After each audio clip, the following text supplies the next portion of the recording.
Hey everybody, in today's video I'm going to show you how you can convert dates in Power Query so that you can see quarters and years as well. So for example, here I've got expiration dates and they show 2025 dates, but I want to group them so it shows Q1 2025, Q2 2025, and so on.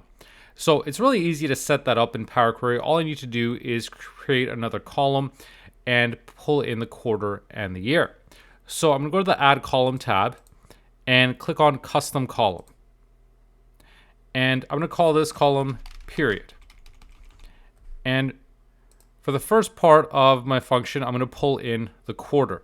And if I type in date.quarter of the year, we'll see that it automatically shows up there. So with Power Query, the functions are case sensitive. So even if you spell it properly, but your casing is off, then you're going to get an error. It's not going to recognize it. So it's a lot easier. Just if you find the function you want, just click on it and then just delete that piece that you already typed out. Unless I typed date, it kept that in there, even though I selected that function.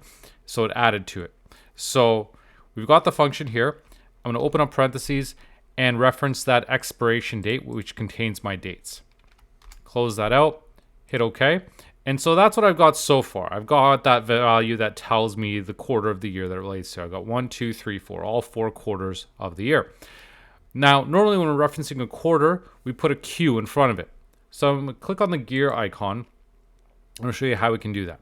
Now, if I just add the Q in quotes and connect it with an ampersand, that's not going to work. And the reason being is I'm combining a text value with a date value.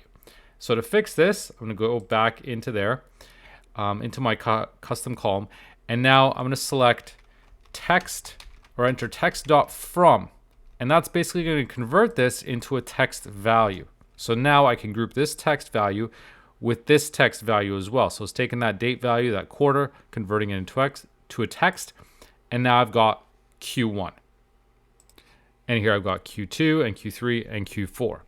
Now, what I also want to add is the year. So I'll go back into here. Now, I could make this separate fields if I wanted to, but I'm going to put Q1 2025 to combine this. So now I'm going to use the ampersand again and just put a space here. So an empty quote.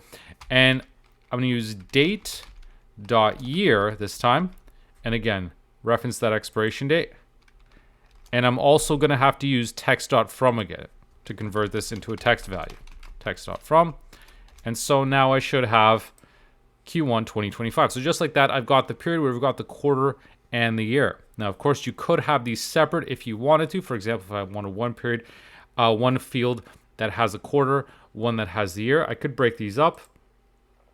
So what I could do is just cut and paste this formula. This part, cut. And now that's my quarter. Add another column here for my year. And I don't need these ampersands anymore.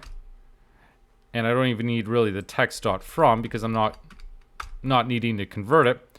So I can close that, get rid of the unnecessary text there.